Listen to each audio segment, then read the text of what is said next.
Kia ora koutou katoa. Welcome to Business is Boring.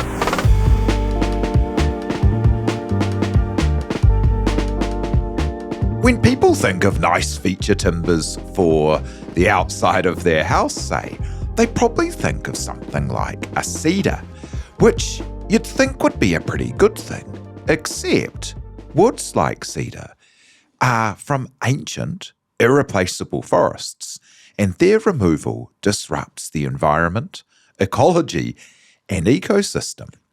Today's guest has been innovating in timber for over 20 years and found this problem and has, from New Zealand, created a new solution to protect old growth forests and provide new growth feature timbers that have the same performance, hardiness, and aesthetics, but leave these old forests alone.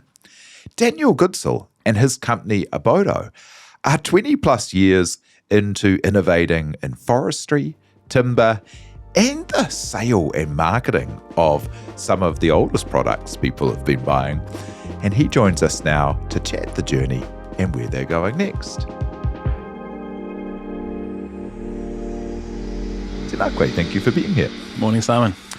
Hey, so how did you first get into the world of timber? Yeah, long story, Simon. But basically, I started in a small trading business exporting building materials and timber to the South Pacific Islands. And I spent a lot of time in the islands. And when I was there, I observed Pacific Islanders cutting down their own tropical forests. And I saw that there was a reasonable amount of that wood cut down and used for local construction. Unsurprisingly, it was the same way we did in New Zealand, in the 1800s.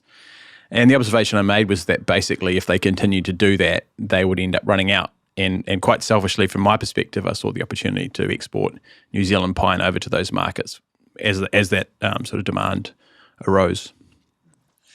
And in the first days of Abodo, you really honed in on the health dangers of the way that people traditionally do kind of just the normal timber you'd think of, the kind of timber that would turn up on a pallet and be used in building your house.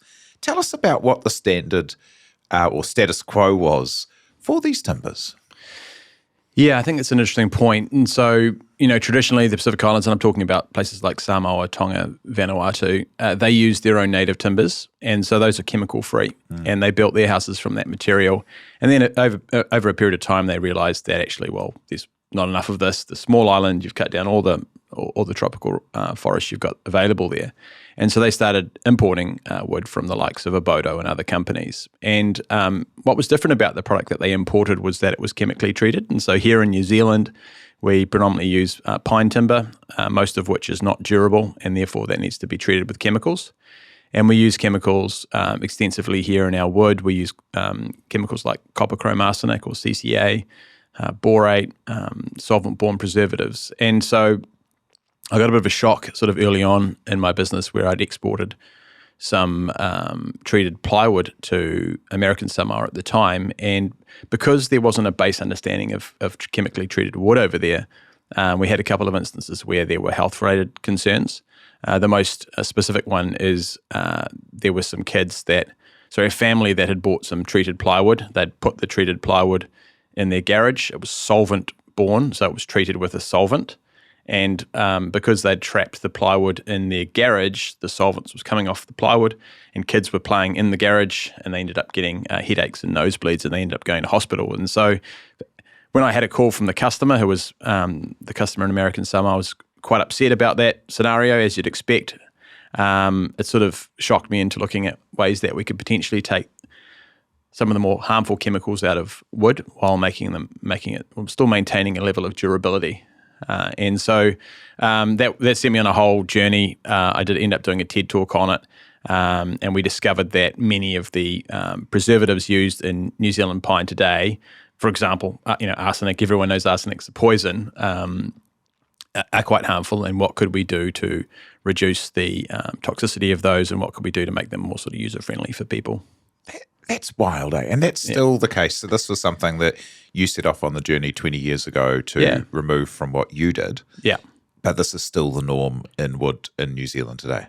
Yeah, if I remember correctly, New Zealand imports about 500,000 tonnes of copper chrome arsenic, mainly from China, to pump into our treated pine here in New Zealand. And that's the green stuff you would see on Bunnings. It's used for decking, outdoor timbers. For framing timber, which is predominantly inside, we use a borate preservative, which is a lot less toxic and way better from a toxicity perspective. But yeah, we use a lot of it. And in the case of CCA, or copper chrome arsenic, that's banned and has been restricted for use in Japan, in the US, and Canada, and many countries. It's restricted in Australia as well. But good old Kiwis keep importing these chemicals and using them in our wood. I think we could do better. And in fact, I know we can do better. That's wild.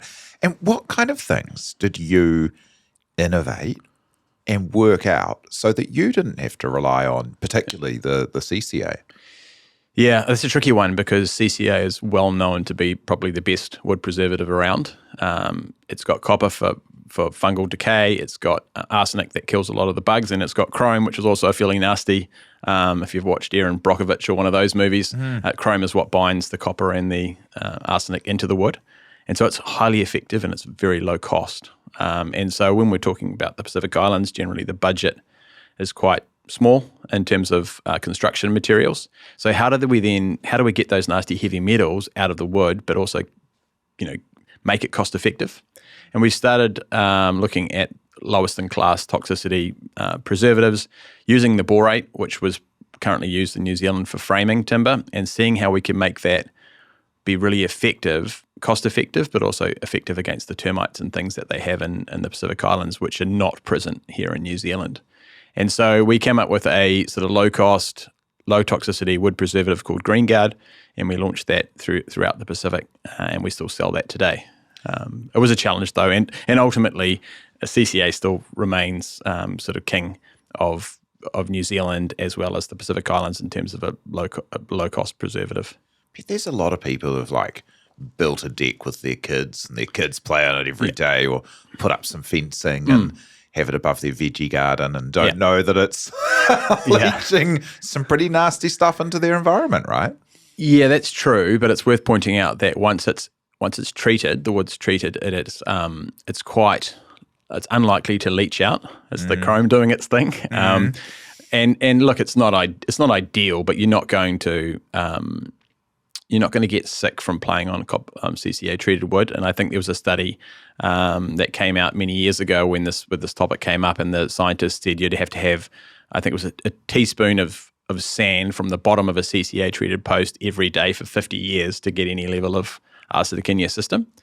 But the real risk is when you burn the wood. And so it's been found in some parts of New Zealand, Nelson, Christchurch, people unknowingly burn the CCA treated wood, and what that does is just pushes that the chrome and the arsenic into the atmosphere and releases those chemicals, and that is quite toxic or very toxic. And it's been found with air health studies in parts of New Zealand that the arsenic levels in the air are well above World Health Organization levels, just because people are burning this stuff in their fireplaces. So we're literally poisoning ourselves with this stuff, and it just doesn't appear to be addressed.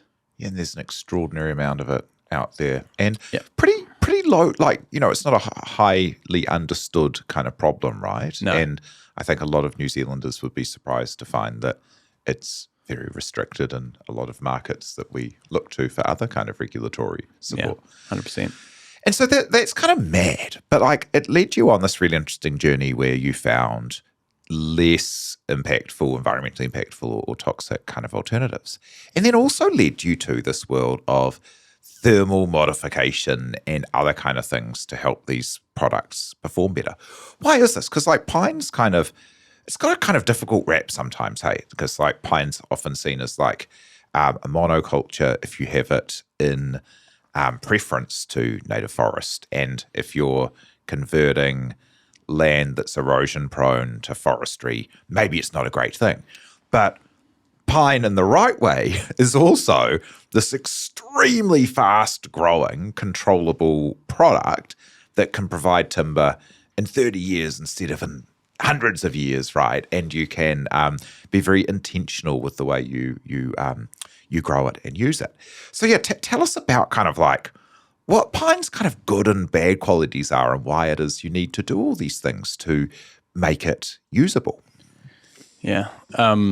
Where do I start with that? There's a lot of questions in one Sorry, there. it's like such a monologue rather than a question. Yeah. No, it's good. So radiata pine, I guess let's take a step back into history. And so when our ancestors, all of New Zealand's ancestors arrived in New Zealand, they were confronted by these beautiful forests that were virtually untouched by man. And we spent quite some time converting all of that into wood. And today we've got, say, 25% of our land mass is covered in native, and in the what must have been the 60s and 70s, we stopped harvesting that, and and we preserved the remaining 25% of our land mass in native, and we searched around the world for species that we could find that would be fast growing and that would provide our wood needs for the future. And they found a couple of species. This is the government forest service, I guess it was in those days. They found a couple of species they liked. They were fast growing. The first one was called Monterey pine, which is a species from California. It grows on the coastal parts of the American West Coast down to Mexico. It's a hardy tree. It's not a good-looking tree, but it grows under tough conditions. And the second species they kind of liked was a species called Douglas fir out of the Pacific West Coast. Monterey pine is the common name for radiata pine. And when Forest Service and others found that grew pretty much anywhere in New Zealand, they were quite excited because they could have one species that could grow in the Northland or it could grow in Otago. And so that was extensively planted, and it was very heavily cultivated in a way that would yield good quality timber and sufficient timber to meet our needs. And today, on average, we would have about 3 times more pine being produced than we can actually use in New Zealand. So you can tick a big box there because you can say, well, we've actually now got a renewable alternative. That means that here in New Zealand, we don't need to cut down our native forests to build houses or to make money or to whatever. It's a genuine alternative, and it's coming at us at a rate of knots that's truly volume. And that's important because you think, well, the global needs are, we've got increasing populations, we've got increasing housing needs, we all need more houses. We've now got a rapidly renewable alternative to build our houses from. And you'll start seeing new technology like CLT and mass timber being used for commercial buildings and multi-res. And that's all because we've got this massive resource that our ancestors were clever enough to plan. And look, is it perfect? Absolutely not. Has it been done badly in places in New Zealand? Yes. But ultimately, I think the balance is certainly that it's an amazing resource for us here in New Zealand, and we've got massive opportunities to add value to it. Yeah, and there are kind of like better and worse ways to do it, right? Yeah. Like, so responsible forestry around pine sees management of land and the avoidance of creating massive monoculture and erosion-prone areas, right, by regenerative planting around the forestry, managing land blocks with kind of a holistic view rather than just, pine. Yeah. I mean, one of the cliches is right tree, right place. And we've seen, like, for example, some of the storms recently out in Tairāwhiti where they had, some damage from pine forests around the surrounding environment. Having trees in the right place, making sure that we optimize our land use. In some places, it's better to have native and plant that out, particularly in hill country.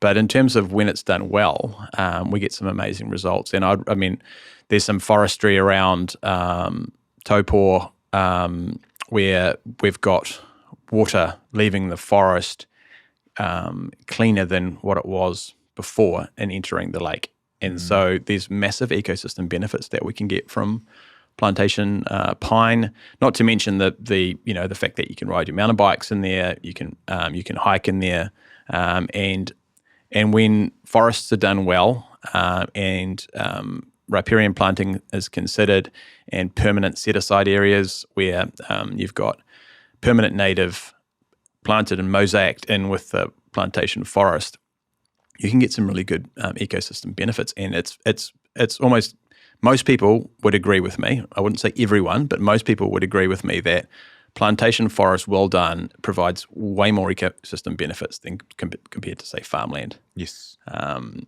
Yes, and so, it is a bit of an and/or in some cases, isn't it? That's right. Native forest has been cleared for pasture land and farmland.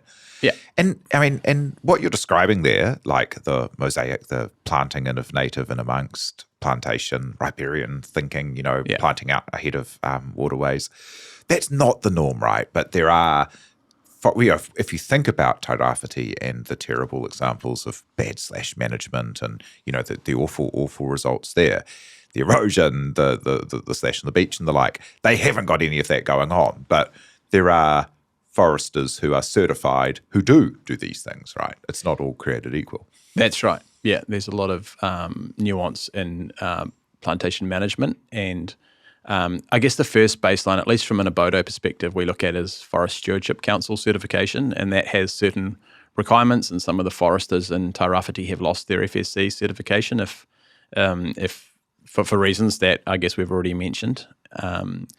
But, FSC requires 10% set aside, so that means 10% of your forest must be set aside for permanent vegetation, native, whatever, as long as it's not plantation pine. And they also have certain requirements around high conservation value areas, and so if there's certain areas that have high conservation value that can't be forested. And that for us is like a minimum requirement that foresters work with those standards. But really, what's really interesting about forestry, and I'm not a forester, and we're not a forestry business, is that there's so many foresters that are going above and beyond what the FSC standards are, and they don't talk about it. And I think the industry feels a little bit beaten up through some of the stuff that we've seen in the media, but ultimately some amazing work that has been done. Habitat protection. We've got the blue duck. We've got the karearea native eagle. I think it is eagle or a hawk. I can't remember. I think it's an eagle. And so there's some amazing work that's done. It's just not talked about. Yeah, and I mean the nuance is lost, right? Because I mean what you've observed, especially in the world of feature timbers, right, is that it's not as simple as you get a bad pine or a good wood. It's like, well, there's pine, which is a renewable resource that we can process to perform like an old wood, or it's an ancient hardwood or beautiful ancient tree that's been pulled out of a ancient forest and then it's not being replanted, it's not going to be replaced, and it really has a huge impact. So it's not kind of a perfect one-for-one swap anywhere, is it? No, it's not. And there's always going to be a compromise. Like plantation forestry is never going to replicate the diversity you'd get from a native or natural forest. And so how do you kind of get what you need from a resource perspective without damaging the ecosystem and also maximize the biodiversity? And I think what we haven't seen in the world is an economic system that prioritizes biodiversity and nature. All we see is we get rewarded for the profit we make and production that we hit and meeting regulations, but the environment as a whole isn't really priced into anything. Or we just externalize it, right? So correct. Yeah. We stop chopping down our beautiful beach or beautiful native trees, and then we import hardwoods out of Indonesia. We import beautiful cedar out of Canada. Like we take these beautiful old trees from other places. Yeah, I mean, we can talk a bit about that, I think, but ultimately you hit the nail on the head there. If we were to cut down Tāne Mahuta or a giant ancient Kōti here in New Zealand, there would be a massive public outcry. But every day we import timber from other countries where a similar age class may have been cut down, and that's irreplaceable. I think everyone recognises ancient trees they're not going to be replicated anytime soon. It's they're ancient for a reason, and we've essentially externalized the problem to another country. These older trees, though, like they perform differently than super fast growing trees, right? Like, what innovation have you had to do to mean that fast growing pine, and so what we're talking about there is, plant it and 30 years later harvest it and you're off, right? And you've done it purposefully for the extraction. how do you have to work with it to make it kind of look and perform like older, kind of harder woods? Is that the right kind of like way to think about it? Like our older woods kind of harder? Like, yeah. Not always. But No. if we take a step back, like, my initial insight in working in the Pacific Islands was that if we keep cutting down these tropical forests in the Pacific Islands, we're going to run out, and therefore we're going to need an alternative. And so if we circle back to that, that was an insight that I made at that time, and we tried to reduce the toxicity of our treated pine for that market. But it got me thinking, how is Abodo going to grow as a business, because the South Pacific Islands are small? But B, is this problem replicated in other countries? And the first place I looked at was obviously home here in New Zealand. And I found out that we import around $100 million a year of Western red cedar from Canada, and we import tens of millions of dollars a year of tropical hardwoods from Southeast Asia, Indonesia, Malaysia, these kind of places. And then we go, okay, well, firstly, what is, say, cedar? Beautiful timber comes from British Columbia. It's a tight growth ring. It's a softwood, so it's not hard, but it's very durable. It smells delightful. It looks great, and it's hardly got any knots in it. The reason it hasn't got any knots in it, or at least the old growth stuff doesn't have knots in it, is because these are very old trees. So these are 200 to 1,000-year-old trees, and New Zealand for generations have been importing this species. And if you flick through any recent architectural awards, you flick through a magazine, you will see homes in New Zealand clad in beautiful Western red cedar. And so why do people want these species? Well, firstly, it's very durable. It's naturally durable, doesn't have the chemicals. It's got no knots. It's dimensionally stable.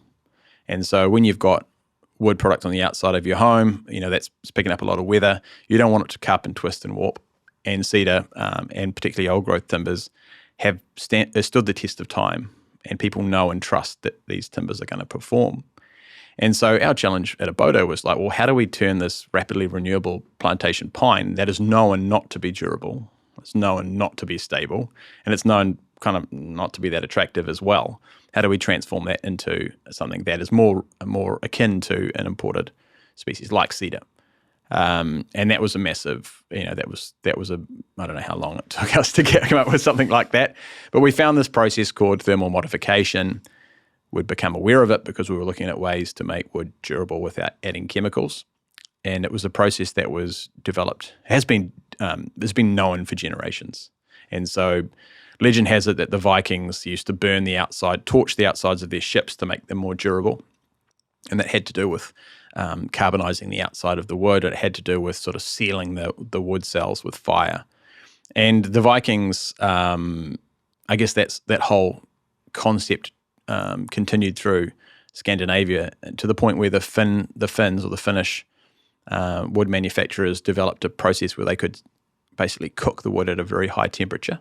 They found that over 200 degrees Celsius, they could alter the cellular structure of the wood and cause the wood to hold less moisture. And because it's holding less moisture, it shrinks and expands less. And because it's holding less moisture, it won't hold enough moisture to decay. So for wood to decay, it needs to be wet and it needs to be warm. And in that case, you'll see mold and fungi grow, and then the wood will eventually decay. And so this process was quite interesting for us. And we found that when we did a bit of research in it, that no one had really applied it to New Zealand pine. It had been applied to European spruce and European Nordic species, other than a small trial done by Carter Holt Harvey back in the day. And they'd bought this little plant in, and they'd set up a trial at Scion Research, which is the Crown Institute for Research, and they'd done a little bit of work on it. And that gave us enough of a sniff to know that we could probably try and develop this technology for New Zealand and with New Zealand radiata pine. So that was sort of the first step for us to identify technology that would provide stability. It also imparted a beautiful brown color to the wood, so we can make it stable, we can make it durable, and we give it a brown color all in one process, which, that was kind of the starting point for us.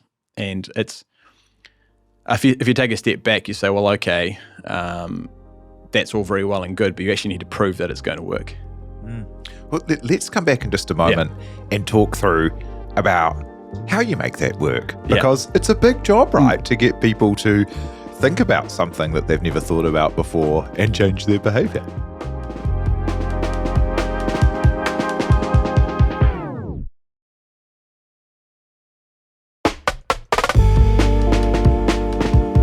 So yeah, like that's a really big old job to do, right? Because I guess most people, they probably don't think there's any problem with cedar. They just think, here's some nice wood, and it's wood that I've seen elsewhere. They don't think about the forest it's coming from. There's no, I mean, if you grow up in Canada, you've seen video of people chaining themselves to try and protect those trees. But if you grow up in Aotearoa, you haven't. So people just aren't thinking about it, right? How do you go about, proving out that you can perform and look like the timbers they want, and then get people to think about using it? Yeah. Well, firstly, you've got to come up with a product that performs and test that. And the first step for us was, okay, if you go to the council, any council, and say, hey, I've got some untreated pine, it's been thermally modified, and it's going to be durable. They're going to say, hell no, because we know pine is not leaky homes, blah, blah, blah. That no one wants to take that kind of risk. Whereas, to your point earlier, Western red cedar has been around for a long time, and it's part of the building code now because it's been proven over time. And so we the first step for us was to prove the product was durable, and so that requires field tests. And so what you need to do at that point is you need to get pieces of your prototype product, find alternatives that are currently co-compliant, for example, macrocarpa or chemically treated wood, and put them out on decay tests for a period of time, which is normally a minimum of 8 years, to prove that it's going to be as durable or more durable. And it's a side-by-side test, right? Your test sample is not rotten, the co-compliant test is rotten, the co-compliant product is rotten, then you can say, well, it's more durable than the alternative, and you can see that with your eyes. And so that's a bit of a mission. And that's the first step required, just to prove compliance. After that, the real job begins, which is actually convincing people to put it on the outside of their house. And so we found that, I think that you see this with a lot of sort of, I hate to use the word eco-friendly, but alternative solutions out there in the market, they might be better environmentally, but ultimately you need to cut through to what people actually want. And so for us, we developed a process where we grain-orientated the wood to make the grain more look like a cedar. We finished the wood in ways that would be more reminiscent of a clear wood cedar type product, and then we took that to market. So we got it all ready. We launched it on the market. We thought this was going to be amazing. It's going to take off, and there was just radio silence. Like not one soul wanted to buy our cladding. It just took just zero response. No one. The industry is very conservative, and not one soul wanted to say, "All right, this is great. This is the solution to the future. I'm going to put it on my house." How do you go about changing that? Like, because I guess there's like a couple of things, right? Like price, performance, aesthetics, like what people are buying it for. And so how do you, when you are having to do more processes, having to prove it out over years of trials and stuff, how do you push through to get to the stage where people do look at it? I guess it's step by step. So when we had all the data there, and if you think about it, like a piece of pine that's been cooked at high temperature and then glued back into a manner that has a certain grain pattern, that doesn't sound logical, and it also sounds risky if you're a homeowner and you've never seen this stuff before.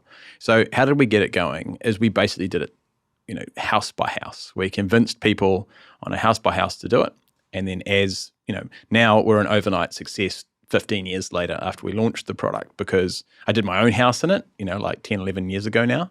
And people started to see and people started to believe. And as I said, the industry is very conservative. They're conservative for a reason, because no one wants a claim on a faulty building material. I mean, the leaky homes thing has cost us billions of dollars as a nation. And so no one has been in a rush to make that kind of mistake again. So house by house, win it, and then you start to get towards the tipping point where people start saying, oh, this stuff's actually quite good.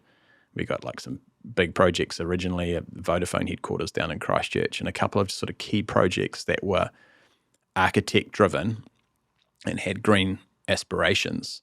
And from there, it's been a education piece and a house by house battle. Yeah, you mentioned architects there because something I got to know you by working on a brand project with you, like something that you have over invested in versus maybe other primary primary industry suppliers of what could be a commodity, right? Yeah. In timbers.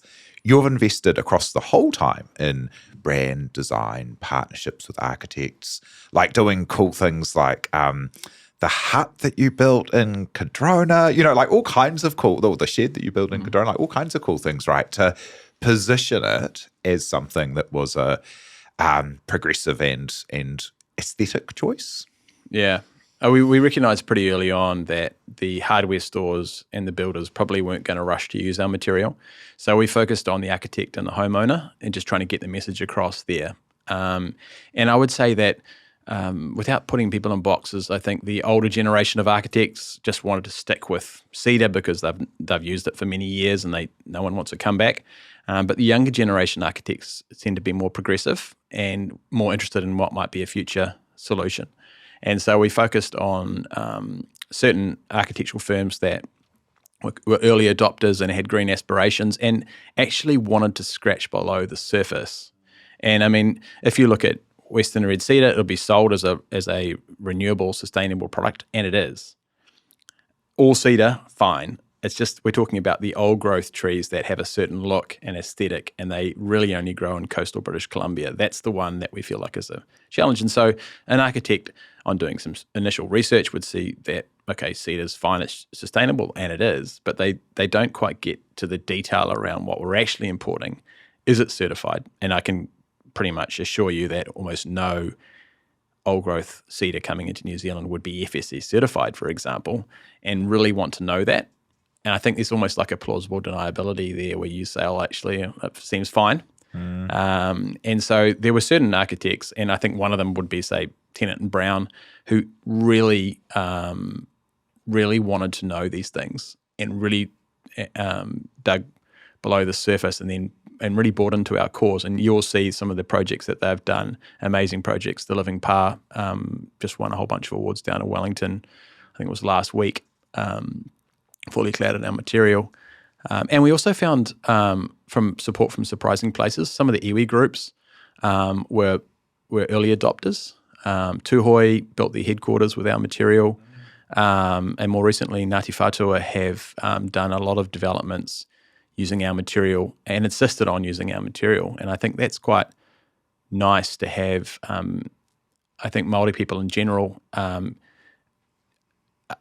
more concerned about future generations and resources, and they see things in a different way than perhaps the rest of us, if I can say that. And so, yeah, that was an initial sort of a couple of groups that supported us originally.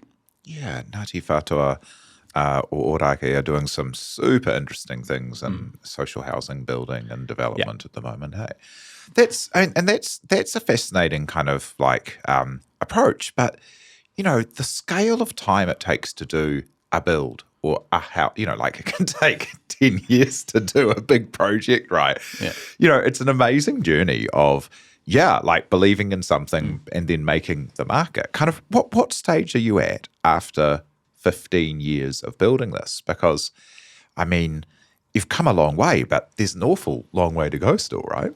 Yeah, as a guess, I reckon we probably got about 10 to 15% market share in local market. So there's a massive amount of work to do, and it's quite satisfying. Which is pretty good from zero, right? And with no use case for anything that you did before. Yeah, it's not too bad. Like to do more. Yeah. I think we could do way better. And ultimately, we as a business we want to have an impact, and if the impact is replacing or providing an alternative to old growth timbers that are imported into New Zealand, we need to be doing more than that. We need to be, 30 to 50% should be our target. And ideally, we're not importing any old growth species into New Zealand. We're using all of our own, either preferably local manufactured material, but if not, some truly sustainable imported material if we cannot do it from our own resources. Because don't forget, we're exporting 2/3 of all of our wood generated here in New Zealand offshore. A lot of it is logs. So ideally, we're converting those logs into high-value products that can be used as import substitution for New Zealand. And your timber, there's a global market. You could go to the home of where the old growth is coming from, be an alternative there. How's that going? Yeah, so today we are 70% export, 30% local, and the export is spread across Australia, North America, and Europe, UK. Those are two different places now. I've got to make sure that Europe. And so we have, and I'm really proud to have delivered projects like we've delivered, 3 or 4 houses into the Hamptons. We've supplied project into British Columbia. There's houses clad in Abodo material on Vancouver Island, which is sort of the home of the old growth timber, as well as Southeast Asia, UK. We've got houses in London and Rome and many sort of high. How would you explain those sorts of locations, Simon? Like high alpine, or they're like, I guess, the high value, very discerning markets, global markets, and people that, these are super competitive locations where people have the highest possible global standards, and they're choosing a product from New Zealand. So we're really proud to be able to do that, and we almost feel like in some ways that we're adding a little bit of mana to the industry here in New Zealand, saying that actually we're better than exporting logs. We can transform our resource into a really high value product that is seen at the higher echelons of society. That's so cool, and so important for changing our economy from just primary products going out the door. What if you had to build to enable that, as you have to have the actual facilities to do the thermal modification and the other kind of processes? Yeah, so the benefit of the old growth species is they're naturally durable, they're naturally stable. So really you could bring them in green, so that is not kiln dried. You could bring the wood in green, air dry it, profile it, and it's done. Perfect. And that's what most of the cedar brought into New Zealand is bought here. It's air dried and it's milled to profile, and then the job is done. For us, we've got radiata pine, so we need to put it through quite an extensive process to create the durability and the aesthetics that we want. And so that means cutting the wood, kiln drying the wood, then we put it through this thermal modification process. And each of these kilns have to come from Finland. $3 or $4 million each. Right now we've got 3 of those in New Zealand, and we're about to order a 4th one. Then we need a processing plant to laminate the wood, mill it, profile it, finish it, and all that kind of stuff. So one of our biggest challenges has been getting the demand and supply part right. And for example, over COVID, we had not enough capacity. We had a waiting list of 12 months, and that frustrated a whole bunch of people. And so you go out to the market, you get specifications, people want to order product. If they can't have it within a couple of weeks, they're not happy. Maybe 6 weeks. But so for us, it's been, okay, let's create demand, and let's backfill that demand with supply capacity and manufacturing capacity. More recently, we've spent about $10 million building a new factory with new remanufacturing and molding and lamination capacity, so that we've got more capacity, significantly more capacity than we need at the moment. And so that means that we can meet future growth aspirations and make sure that we can deliver product to everyone that wants it. However, that comes at a cost. And so it's just getting that balance right. You've got a holding cost of maintaining infrastructure that you're not currently using at full capacity. But we thought that was lesser evil than not having enough capacity for demand that's been created. And it's, such a big problem to solve. But the timelines, the scale of investment, it's a really big thing. How's it been on you personally? Because I imagine there would have been in the first, before you've proven it out in the first 8 years. Yeah. That's a pretty long leap of faith, right? Or pretty long time to be out on your own limb doing this stuff. How's it been for you personally? And have people kind of told you you're mad, I've told myself I'm mad quite regularly. I've had to roll out of bed and just go, oh my God, why am I doing this? Yeah. Yeah. There'll be the odd day that you wake up and just go, this is crazy. And if you looked at our business in the first sort of 4 or 5 years when we launched the new Vulcan, our thermally modified product, you look at it and go, this is a crazy idea because you've still got your trading income from the wood that you're exporting to the South Pacific Islands. You're throwing all this money at R&D for no return. If you just axed all of the R&D in this whole concept, you'd make way more profit day to day than what you would, spending all this money on R&D. And so you kind of think, I think you've got to look at this sort of stuff if it's a long-term project, and you've just got to commit to it. And sure, you might have to pivot a bit later down the track, but I knew fundamentally that old growth timbers and the old growth cedars and the queelers and all these tropical woods that we bring into New Zealand, I know, and to this day I know that they're not going to be there for future generations. And so therefore they're not environmentally sustainable, and because they're not environmentally sustainable, they're not commercially sustainable. So all we need to do is just keep at it, keep consistent, and make sure we deliver a good quality product. And ultimately, we will provide an alternative to the market. And because we are the most proven alternative to the norm, we'll then pick up that market share. So that's kind of the guiding light that I've had, even over tough periods. For example, we got locked down over COVID, we had the GFC. I've always thought, well, the strategy is right. The fundamental demand is there. It's a long game. Let's just keep focused on that, and we'll just weather the storm in the meantime.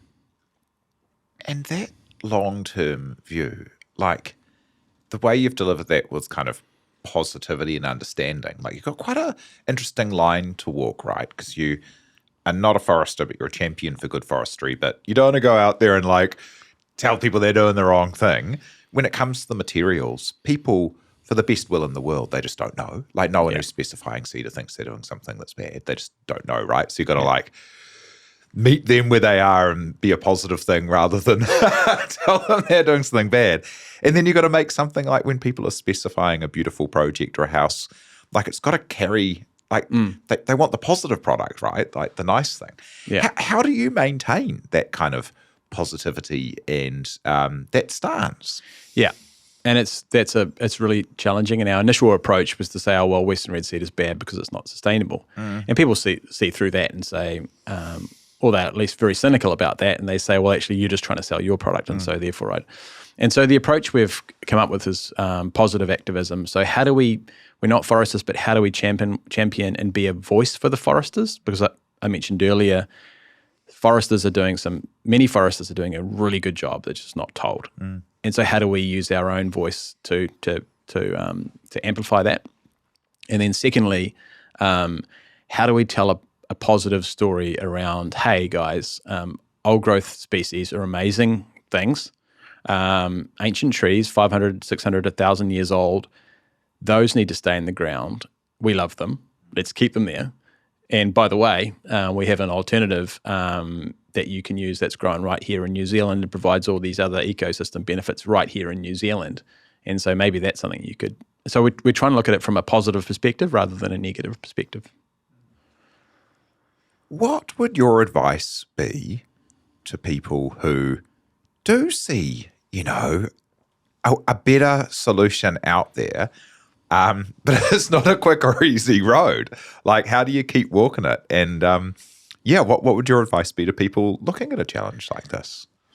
The bad thing about these problems is it takes forever to make traction and to come up with a solution and to get demand and to get payback on whatever your investment is. There might be time or money, whatever.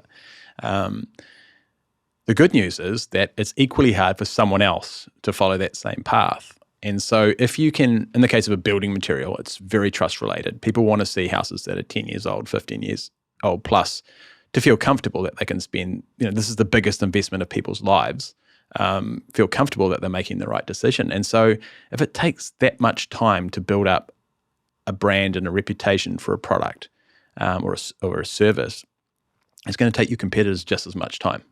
So every year you push forward, it's going to take your competitors, you're setting the competition back a little bit.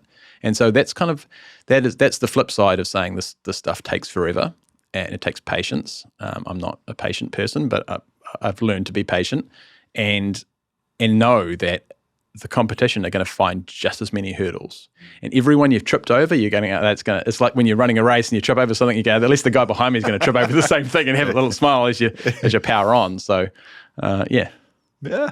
And as a final thought, like having got it to a stage where it is now, an industry standard if someone's looking for kind of a better solution for a feature timber. And like this word feature timber, like I probably should have explained it before the last minute or two of the podcast, right? But we're talking about kind of like cladding of houses or a feature wall or, timber that's there to kind of like be part of the story, right? Yeah, I mean, in my mind, a feature timber is one that you can see as timber. And so there's a lot of timber used in New Zealand that's clad with jib or it's painted. A feature timber is one that you can visually see as wood, and it could be on the outside, it could be on the inside, it could be on your ceiling. And what's interesting with feature timbers is that it's now being recognised globally that natural materials, including wood, help make a more calming environment. And there's evidence to show that it's reducing anxiety for people. So it feels like natural materials, wood included, are becoming more and more overtly displayed because of the benefits in mental health and living conditions. They're just, part of the natural world, right? 100%, yeah. And like, so you've got to a stage where it's kind of the market leader for a more sustainable but performs the same way alternative to these ancient woods. Like, what will success be for you? Like, how big is the journey ahead, and where would you like to see Abodo get to and this kind of approach to wood get to? Yeah, for us, it's probably just having more impact and being a more meaningful provider of an alternative. I don't think we want to be the biggest in the world. Global domination is not our goal. It's more, how do we have sufficient scale to meet the needs? For example, say looking at New Zealand, and we've got 15% market share today. How do we have 50%? How do we create more value here in New Zealand? How do we provide a genuine alternative to old growth, ancient timbers, and have impact? And so for us, we see that at least doubling our size in the next by 2030 is our target. So today we're just shy of $100 million turnover. We're aiming to sort of be 200. And from a volume perspective, that means we double our volume. And we want to be meaningful in some of our other markets, for example, Australia, that are facing their own challenges around native logging in Australia, and that's slowly being found out to be perhaps not as sustainable as everyone would like. And so we think we can provide a solution to Australia's problems along with some of the problems we've got here in New Zealand and other countries. Thanks so much for coming and sharing, the story so far, kind of 20, 23 years, 24 years and kind of day one. Really interesting. Can't wait to see where you take it over the next decades, right? Thanks, Simon. Yeah, it's been a pleasure. Awesome. Hey, thanks so much for joining us. That's Daniel Gudsell of Abodo. Thank you very much for everyone who helps make this happen, like our producer, Te Ahe Butler. And thank you for having us along and listening. If you do like what we do, please do rate and leave a review. It really does help. E no hora.